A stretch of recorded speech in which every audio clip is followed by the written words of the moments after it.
Estamos de volta com a entrevista com o candidato ao governo do estado de Pernambuco, Fernando Rodovalho, pelo PRTB, que é o Partido Renovador Trabalhista Brasileiro. Agora nós vamos ter a perguntas dos representantes das organizações não governamentais e também dos jornalistas convidados. Deixa eu apresentar aqui a bancada de representantes de ONGs. Convidamos o Marcos Quirino, que é vice-presidente da Federação de Moradores da Coab similares no estado de Pernambuco, que é a FEMOCOAB. Convidamos também para participar do programa o Wellington Medeiros, presidente da ONG Leões do Norte. Convidamos ainda para participar do programa o Emerson Nascimento, que é da TC, que é a Teia de Cultura. Ele não chegou até agora, deve ter dado algum problema, então nós convocamos aí a estudante que participou do primeiro bloco, a Fernanda Pérez, que é da Faculdade Maurício Nassau, que vai ter oportunidade aí de fazer mais duas perguntas. Vou começar aqui com o representante da FEMOCOAB. Boa noite, prazer em tê-lo aqui no programa, Marcos Quirino.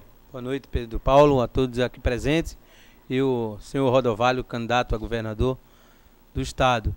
Eu saúdo os telespectadores e também os colegas do curso de pedagogia lá da FUNESO, e todos aqueles que fazem a federação, que é a FEMOCOAB do nosso estado.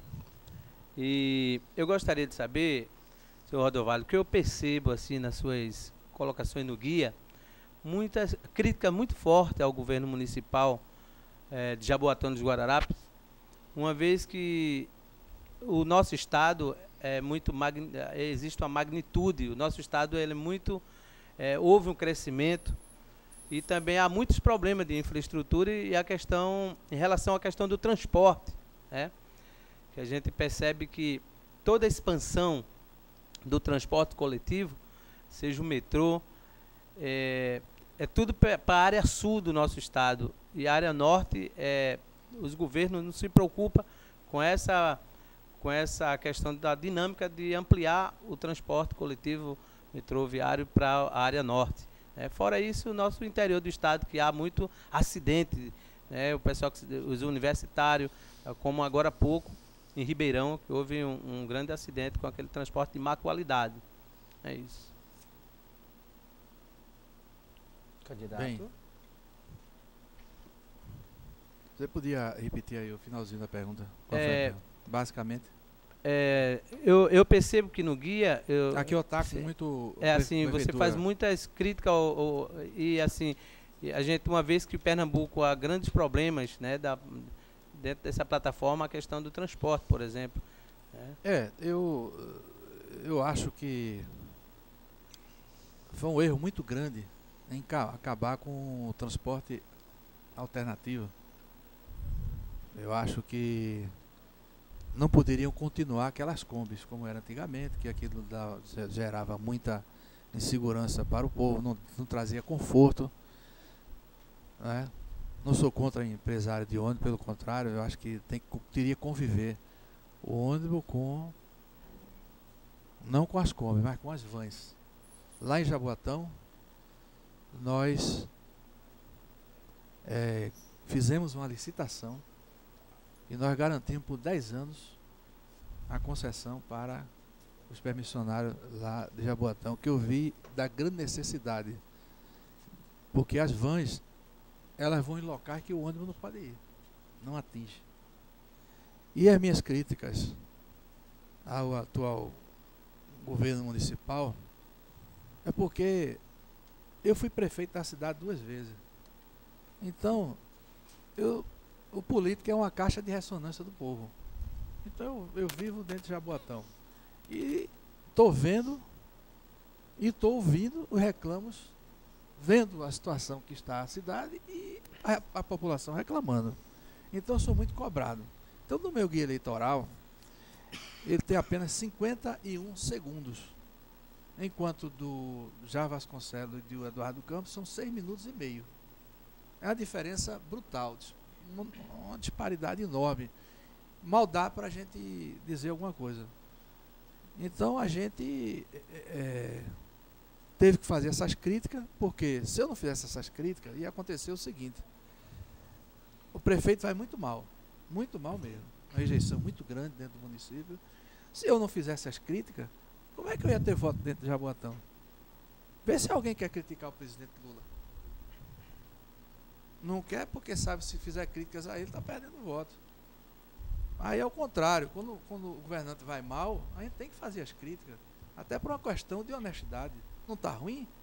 A gente não está ouvindo, não está vendo que a situação está ruim, nós não estamos escutando o povo reclamando, então a gente tem que dizer que está ruim. Mas você está certo.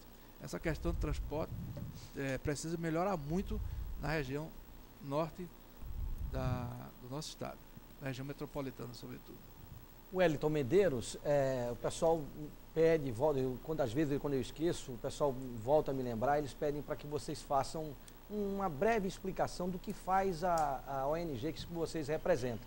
Né? Não fizemos na primeira, na FEMOCOAB, na segunda pergunta ele faz a explicação, mas agora é a vez do Leões do Norte. Boa noite, Medeiros. Boa noite, Pedro. Boa noite, candidato. Boa noite a todos da mesa. O Leões é uma entidade de defesa do segmento homossexual. A gente atua aqui em Pernambuco há 9 anos. Né? Fomos fundados em 2001. E, além, né, de a gente ter ajudado a formação de vários grupos aqui na região metropolitana, também ajudamos a formar alguns grupos no Sertão, alguns no Agreste, né? E, recentemente, a gente contribuiu muito com a Parada da Diversidade de Petrolina, que reuniu um público de 10 mil pessoas, né? E proporcionou à sociedade, no interior mais longe da capital, onde a gente tem mais informação, a possibilidade da sociedade discutir os problemas que o segmento passa, né? E também, além disso, né, ainda a gente tem um serviço que a gente oferece dentro da nossa entidade, que é um centro de referência, que até dezembro a gente está com esse serviço lá em convênio com o governo federal e o governo do estado, de apoio ao segmento que sofre discriminação, alguma forma de violência dentro de casa, fora de casa, com psicólogo, assistente social e advogada, né? Sua então, pergunta. É nesse sentido que a gente trabalha. Bom, candidato, a gente tem percebido, né, nessa eleição, eu como eleitor, como cidadão, que a sociedade está apática, né? A gente não tem novas lideranças, a gente não tem propostas, né, mais ousadas para a sociedade, e para o segmento homossexual ela é muito tímida. Ainda o Estado é muito refém, né, das suas bancadas conservadoras, e eu percebi que o PRTB ele tem uns candidatos que a sua grande maioria são conservadores e religiosas, né, ligados a igrejas evangélicas. E aí eu queria saber, o senhor sendo governador, qual seria o seu papel como chefe do executivo, né, ao enfrentar o problema que a gente, lógico, vai cobrar do governo, seja lá qual for o governo, e a sua bancada que, se o senhor for eleito, é possível que eleja também uma bancada do PRTB que seja conservadora. Qual a sua proposta para enfrentar esse problema que a gente passa e que recentemente a gente teve agora um grave problema em Jaboatão, que foi a carreata em que coloca a demonização do país e entre uma das demonizações somos nós homossexuais, que temos uma pauta que reivindica o direito ao reconhecimento civil da união estável e também a criminalização do preconceito específico contra homossexuais. Olha, todo cidadão, seja de que país for, ele está submetido a uma Constituição, a Constituição Federal. Então, eu como bom cidadão, eu tenho que cumprir a Constituição. A Constituição veda a discriminação sob qualquer forma. Então, se veda a discriminação religiosa, de sexo, seja lá o que for, são vários os itens que eles...